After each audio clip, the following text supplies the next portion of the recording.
Sabia que tem como começar a ganhar dinheiro somente usando o seu celular e trabalhando no conforto da sua casa? A CyberQuest tem tudo o que você precisa saber para conseguir ganhar dinheiro com a internet de forma prática e rápida. Ficou interessado? É só clicar no primeiro link da descrição. Agora a gente está vendo, infelizmente, esses reveses. Então, isso né? que dá um certo... Tribunal, uma certa angústia, né, da gente a ver gente tudo... fica chateado, né? Eu particularmente acho que isso é um grande erro judiciário. E principalmente o Supremo, né? Respeito o Supremo. Ninguém está defendendo aqui invadir o Supremo. Claro que não. Ninguém está defendendo ofender ministro. Deixar muito claro, né? Porque hoje em dia as coisas estão um pouco complicadas nisso. Mas o Supremo, embora a gente respeite, quando ele anula essas condenações criminais na Lava Jato, por razões que ninguém entende, Tá passando uma mensagem. passa uma mensagem: o crime compensa. Anulou a condenação do Eduardo Cunha. Eduardo Cunha, ex-presidente da Câmara, que tinha $1,5 milhão numa conta na Suíça. Qual que era a defesa dele? Não é que o dinheiro não é meu. É que tá no nome de um trust. O que é trust? Essas estruturas corporativas para dizer que o dinheiro não é seu, mas no fundo, quem tem o dinheiro era ele, quem tinha o poder, a disponibilidade. Ele até usava uma expressão assim: eu sou o usufrutuário em vida do dinheiro, não sou o dono. Ué? Então, Nossa. enfim, mas foi condenado. Foi um caso ali de 2016. Cumpriu pena, até ficou 4, 5 anos preso. E de repente vem o Supremo esse ano, ou ano passado, e diz: não podia ter sido julgado na Justiça Federal, tinha que ser na eleitoral. Meu amigo, o que $1 milhão, $1,5 milhão na Suíça tem a ver com eleições? É um absurdo. E é uma decisão que manda um recado que o crime compensa. Mas é uma decisão arbitrária ou tá baseado, tem alguma brecha para fazer isso? Direito, não é matemática. Né? Não Então, direito é interpretação. Não é uma soma que dá um resultado igual sempre. Exatamente, direito é interpretação. Mas assim, diante de mais de uma interpretação cabível, você vai decidir manter o criminoso condenado, que cometeu um crime de corrupção, que ninguém diz que é inocente, ou você vai anular por uma questão meramente formal. Que tem que julgar na Justiça Eleitoral. Essa decisão, né, com todo o respeito, é um absurdo. Manda o recado errado à sociedade. Quando a gente viu que o Brasil estava avançando no combate à corrupção, quando a gente vê esses criminosos sendo punidos, de repente vem lá, e é o Supremo principalmente, né, que profere uma decisão, não tem que ser na Justiça Eleitoral.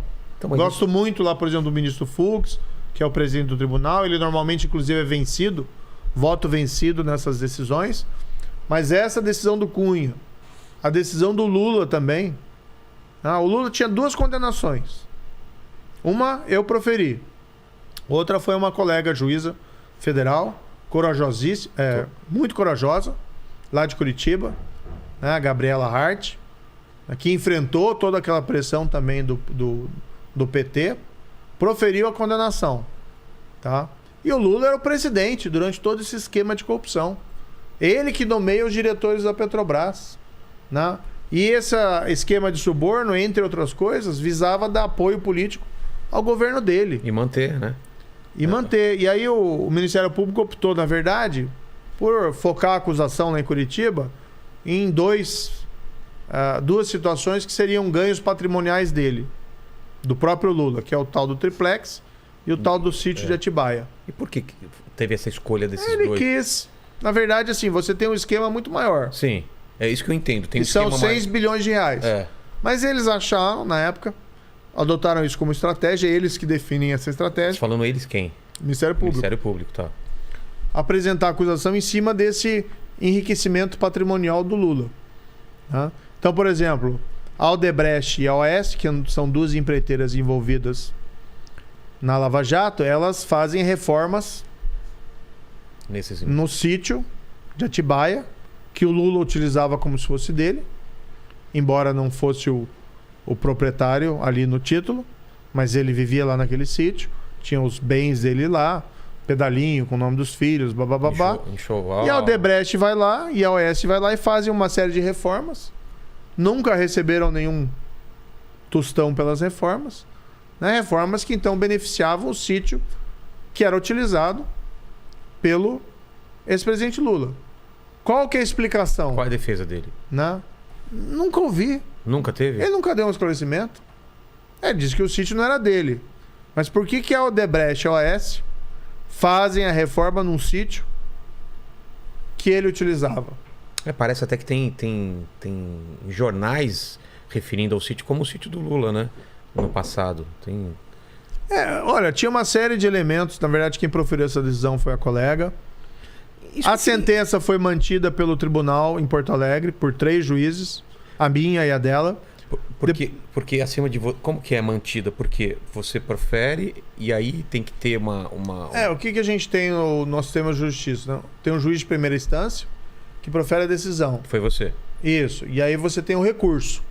Que eles pedem um recurso. Pedem um recurso para um tribunal.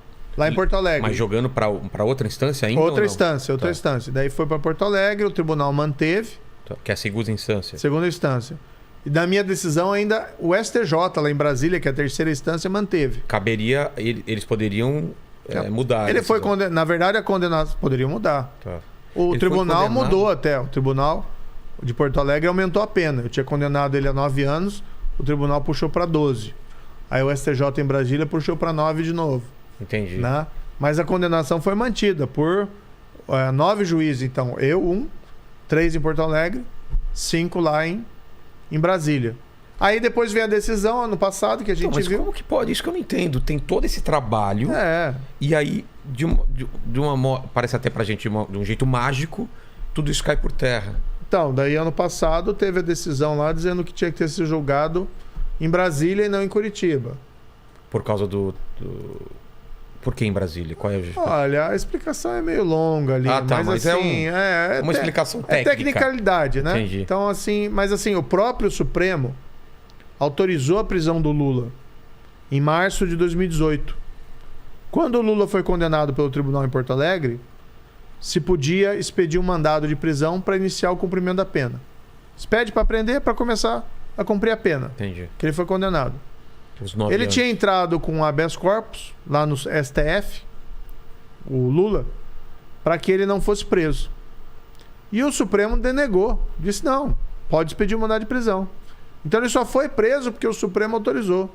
Entendi. 3 anos depois, em 2021, no início do ano passado, o Supremo vem e diz, não era bem assim. Então assim, com todo respeito ao Supremo Tribunal Federal, essa decisão é um baita erro judiciário.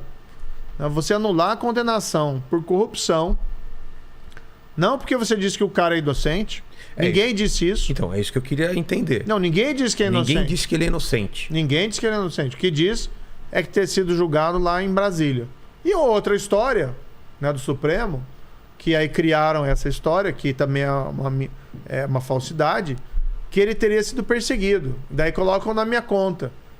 O Moro perseguiu o Lula. Não, eu era juiz. Apliquei a lei. Eu nunca tive um sentimento pessoal de animosidade contra o presidente. Não é uma questão pessoal. Como não era no Beira-Mar, como não era no meu trabalho como ministro da Justiça, em relação, sei lá, a fuminho. Era meu trabalho. Como juiz, estava cumprindo o meu dever. Não é questão de gostar ou não gostar de ninguém. Estou aplicando a lei ao caso. E aí o Supremo inventou essa história. Um baita erro judiciário. Respeito ao Supremo, mas é uma mentira que eu teria perseguido o Lula. Não persegui nada. Tanto assim não persegui que a minha decisão foi mantida pelo tribunal em Porto Alegre. E depois foi mantida pelo STJ em Brasília. Ou seja, é pura aplicação da lei. Aí você vai verificar por que foi perseguido. Porque mandou lá conduzir o Lula para depor. A coercitiva. Era o que se fazia na época com todo mundo.